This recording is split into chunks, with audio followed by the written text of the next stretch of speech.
narrowed it down to there's something in this room, and we dug out the box. Well, a friend of ours gave us this box, and she's like, "That's it. That's it." Now there it is. Now the thing is, our friend was Wiccan, and she had told us when she gave it to us that she did her prayers or whatever she did over this box. So she knew that we were leaning towards Christianity at the time. And so she said, I just want you to be enlightened and whatever. So she had been... She meant no harm. No. She was a sweetheart. I absolutely loved her to death. But so I think what happened was it was just light and dark, oil and water. Light and dark, yeah. It's just something you can't do. You can't mix that together like that. So then our friend prayed and... Yep, and then you were... And then I remember when the ceiling split open and then the light came from heaven and it came down and it devoured you. And I'm waiting for the lightning to come from the sky and strike you right now. I remember all the angels showing up. No. Okay. So, anyways, I want to go back to your side of the story, which isn't near as fun. Well, let's talk about the definition of haunt. The word haunt itself means to disturb or distress or to cause to have anxiety or trouble. And so when we say we have a haunting, people automatically think ghosts and stuff. But why did we give it that definition? Because it disturbs and it distresses and it causes anxiety and trouble and worry. So having a haunting isn't a good thing. You know, a lot of people now are just so into the paranormal that they've really, really sugared it down and made up things and added on. You know, we all have our own idea of what the spirit realm is like, and that's our opinion and thoughts. But we should base our beliefs on facts and experience. That is, what we share, with you guys. What we experience. That's what we do with them. You know, we go on about what we've done in our past. But that's how we know certain things by, there's a certain amount of trial and error. Yep. And then there's also a certain amount of pattern to things. Mm-hmm. And then there's other people and other podcasts and other things. And we say, you know what? Look, they're experiencing this, and so are we. And, you start putting big puddles together and saying, there we go. Yeah. And then we read about cases like when we talked about last week about this Annabelle doll. So, the girls think that this is they knew something was wrong with it. So they call in a medium because they trust that this chick knows what she's talking about. And this woman may have a spiritual sensitivity, and a lot do, but she doesn't know who she's talking to. So she tells the girls, oh, this is a little girl who died here. This is what she would have heard. Right. From that spiritual realm that she cannot see, is that the demon or whoever it is saying, look, I'm just a little girl and I just want to play. I just want to play and I want to be in something, and here we go, subtle again. And it was a demonic deceit. People were scared. They got hurts. They even died because of the stupid doll. And so why did all this have to happen? Because they gave it attention. And then they gave it their energy. And that's what spirits need. They need our attention. They need our energy. And all things require energy, right? All things require energy. Ghosts don't want anything from us. Maybe they're stuck. Maybe. I know there's residual stuff going on and stuff. There's some things that I still cannot explain. We have got recordings of stuff that we've gotten from vacant places that are blow your mind on how unbelievably clear they are. And that could be demonic too. We don't know. What is this? I don't understand residual in some things where they come from. And I'm not totally sold on the residual. You and I differ on that. So I'm not totally sold. Yeah, I don't know. Usually right. Yeah. Usually think you're right. That's what it is. Okay. Common traits. What spirits want? They work with three things. First, they work with our sympathy. Causes us to make a connection, an emotional... Yep, emotion. An emotion is a lot of energy when you get...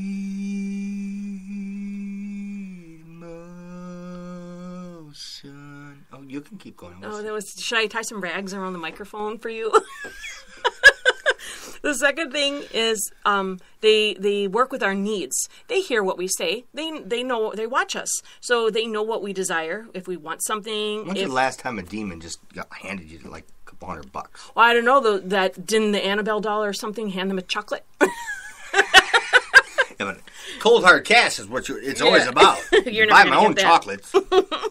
And they also work with our fears, because fear is a great energy, and they feed off that. So, and how do they find us? Well, usually the yellow pages. No. Twitter. No. They call out spirits through tools. Well, through a medium, and you got sensitive people, but they also do it through... I believe they seek you a little bit, too. Well, maybe. It's that sensitivity thing with mediums and different people who are a little bit of a magnet for them, too. Right. It's like, oh, you hear me? You know, I've used the example, I think, before. You know, you yell into a large crowd, and everybody ignores you, except for one. Well, you're going to let that one person, whoever that person is, that's the one you're going to go to because they heard you. They understand you. And so that's where you're going to go, and that's what the spiritual realm sometimes does. Sort of like the movie Ghost. You remember the movie Ghost? Well, yeah, it's a factual film. Yeah. Patrick Swayze goes to Whoopi Goldberg, and she's like, say Sam Wheat, say Sam Wheat. She's like, Sam Wheat. And then by the end of the movie, he comes to see her again, and she's got like all these spirits around her. She's like, look what you did to me. I didn't have this before. And it drove her nuts, you know. So just like sorry for Whoopi. Yeah. It wasn't her fault. I feel sorry for Whoopi too, but for other reasons. Right. But anyways, I'm not a Whoopi fan. But anyways, so Scripture tells us about angels, not spirit guides, okay, but angels. And they do talk about demons. And not just one demon, not the devil, but many, an innumerable amount of evil minions. And the Bible does talk about ghosts. Can we raise spirits from the dead? Absolutely. Because in 1 Samuel, King Saul uses the witch of Endor to call out the prophet Samuel from the dead. And go ahead. The Bible says that the witch or the medium, because she had a spirit with her. And important to know that Saul never saw the spirit Samuel, but the medium did. Yep. Samuel asked, why did you disturb my rest? Yeah, so he calls him out because he wants answers for something. Answers. And so she's relaying to Saul what Samuel's saying. But there was no visual on it. And she said she saw an old man and all this stuff, you know, and so, you know, it was him because what he answers is he's like, you know, you shouldn't be calling me out and blah, blah, blah. So it wasn't like it was demonic. It was actually his spirit. So you can raise someone from the dead. So when you are doing necromancy and you're doing Ouija boards and all that stuff, it's very possible. You know, we're warned not to call out the dead or seek those who do because it's harmful. Nothing good's ever come out of it.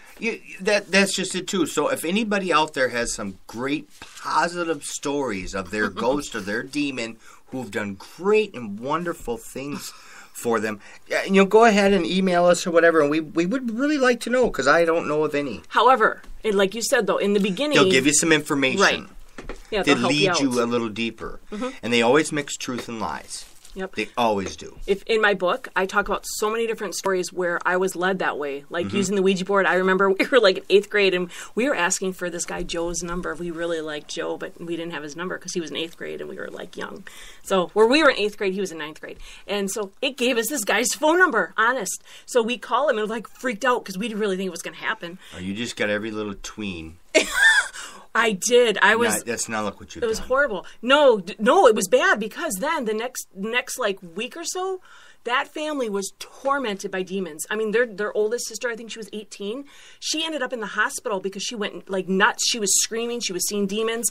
So it was horrible. Open up the door. So, you know, that's it. You were talking about they gain our trust, you know.